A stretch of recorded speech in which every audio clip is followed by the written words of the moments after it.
Hello there, brothers and sisters. Coming at you from the beautiful Palorenda Beach. There is an island behind me. It's all very lovely. And I have come here to share with you a really beautiful idea. And of course, an extremely powerful idea as well.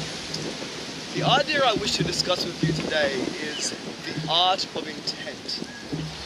So the main idea is that it is an extremely powerful practice to always know your intent, both in the long term and all the way up to in this very moment. It is good to always know what your ideal outcome is, because if you know what your ideal outcome looks like in any given moment, then you're able to apply your energy towards realizing that ideal outcome. This causes your ideal outcomes to, be realized much more often, and also it causes you to learn how to use your energy so much more efficiently to always achieve your outcome.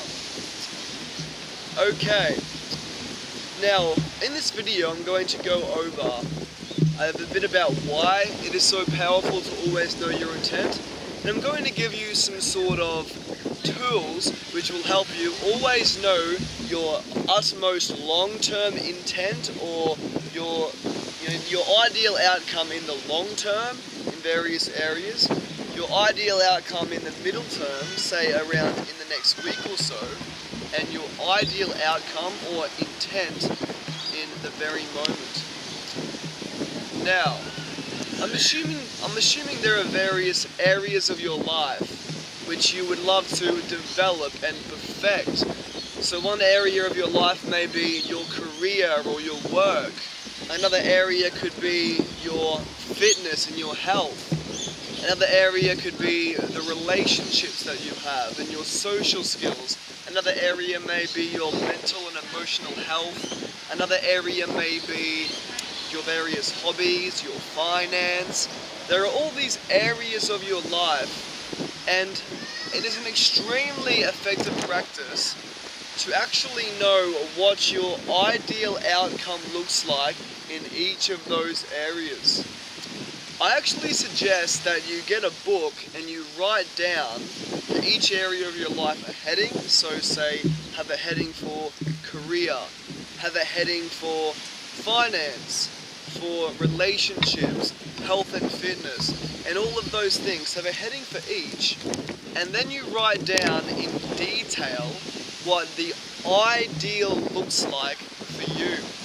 What will your ideal career look like in the future? What will your ideal finances look like in the future? Your ideal health, relationships. Write down a really pristine and detailed image of what perfection looks like to you in each area. And then I would even suggest that at the end of that little paragraph, write down why you wish to perfect that area. What are the immense benefits of reaching this pinnacle of health and fitness? What are the immense benefits of reaching this pinnacle of finance, this pinnacle of career, the pinnacle of relationships? So essentially what you've done here is you've created a really beautiful and inspiring map of where you are headed in the long run, in each area of your life. And this gives you a wonderful sense of direction, of clarity. It gives you motivation and inspiration. You're no longer a bit scattered or confused with your intent skewed, but you know where you are headed, you know where you want to go. And it's as if there is, some driving force or a wind at your back pushing you towards the beautiful haven which is your ideal destination. Okay, so we have mapped out the long-term ideal outcome for each area of our life. But these outcomes and circumstances may be realized, many months into the future or even many years into the future. So we don't want to just sit around and wait for these circumstances to fall on our laps. So that is why I suggest the wonderful practice of creating weekly objectives. I originally got this idea from the 7 Habits of Highly Effective People by Stephen Covey. So, what you want to do in your weekly schedule or your weekly objectives is for each of those major areas of your life, jot down just one or two simple, clear tasks that you can accomplish within that week.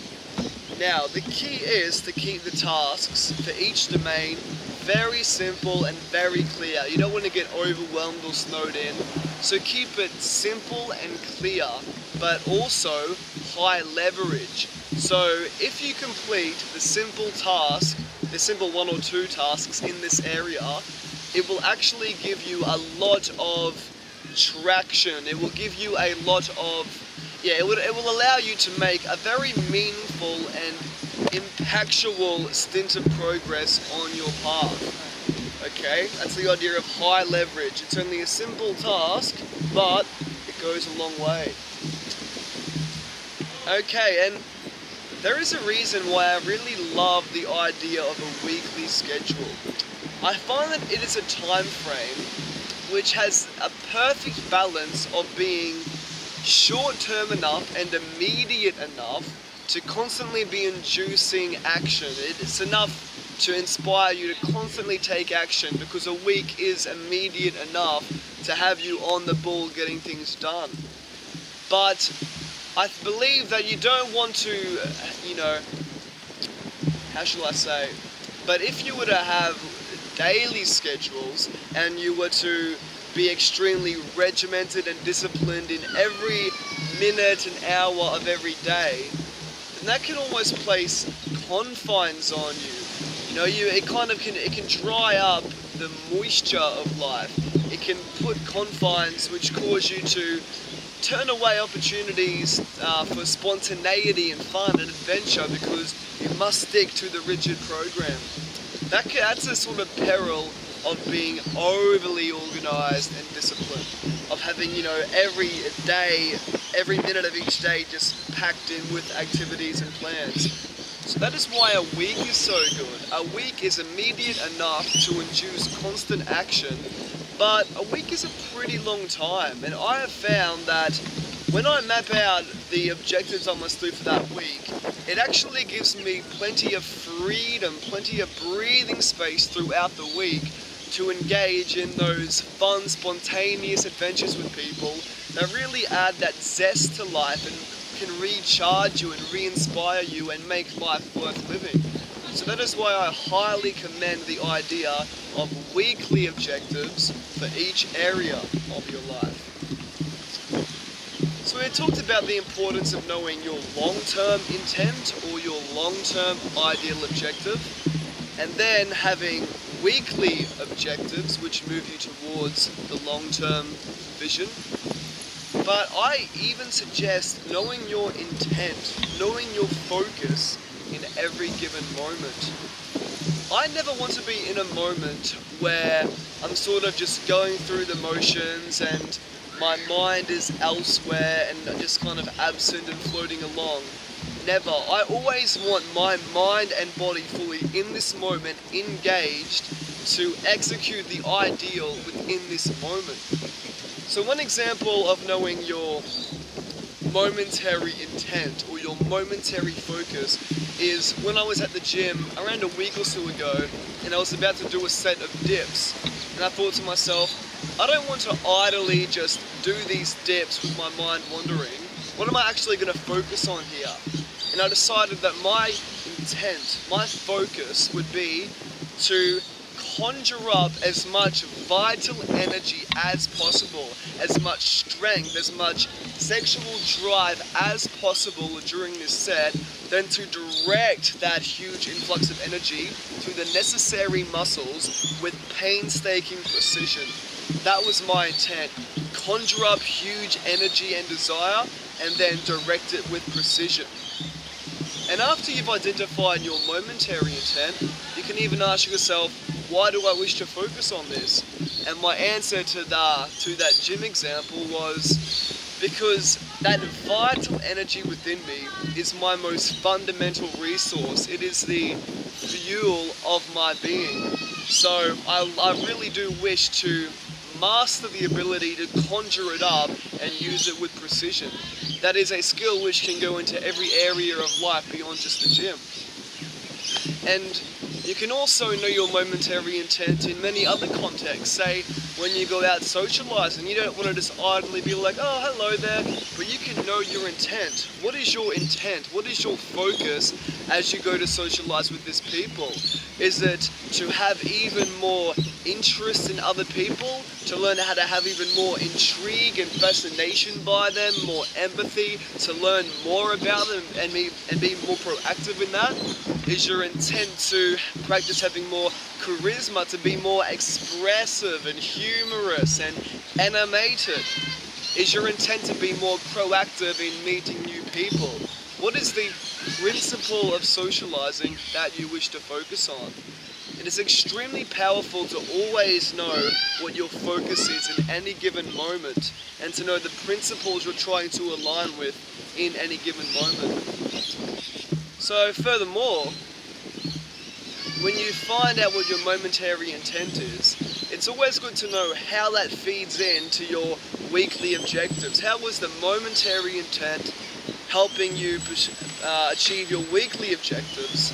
And then to always know how your weekly objectives are moving you towards your long-term objectives.